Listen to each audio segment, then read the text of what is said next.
कई सालों पहले की बात है। एक गांव में युधिष्ठिर नाम का एक कुम्हार रहा करता था। दिन में वह मिट्टी के बर्तन बनाता था और जो भी पैसे मिलते थे उनसे शराब खरीद कर पी लेता। एक रात वह शराब के नशे में अपने घर लौट रहा था। वह इतना नशे में था कि ठीक से चल भी नहीं पा रहा था। अचानक उसका पैर लड़खड़ाया और वह जमीन पर गिर पड़ा। जमीन पर कांच के टुकड़े पड़े थे, जिनमें से एक टुकड़ा उसके माथे में घुस गया। उसके माथे से खून बहने लगा। इसके बाद कुम्हार किसी तरह उठा और अपने घर की ओर चल दिया। अगले दिन जब उसे होश आया तो वह वैद्य के पास गया और पट्टी करवाकर दवाई ली।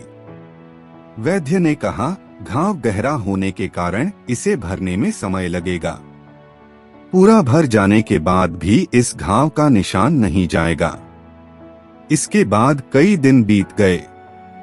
अचानक उसके गांव में सूखा पड़ गया। सभी लोग गांव छोड़कर जाने लगे। कुम्हार ने भी गांव छोड़कर जाने का फैसला किया और दूसरे देश की तरफ निकल गया। नए देश में जाकर वह राजा के दरबार में नौकरी मांगने गया।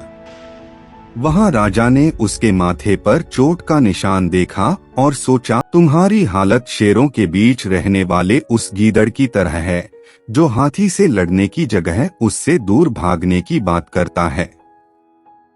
मैं तुम्हें जाने दे रहा हूँ, लेकिन अगर राजकुमारों को तुम्हारा राज पता चल गया तो वो तुम्हें मार डालेंगे। इसलिए कहता हूँ कि अपनी जान बचाओ और भाग जाओ। कुम्हार ने राजा की बात मानी और तुरंत उस राज्य को छोड़कर चला गया। कहानी से सीख। इस कहानी से यह सीख मिलती है कि इंसान की असलियत ज्यादा दिन तक छुप नहीं सकती। एक न एक दिन राज खुल ही जाता है।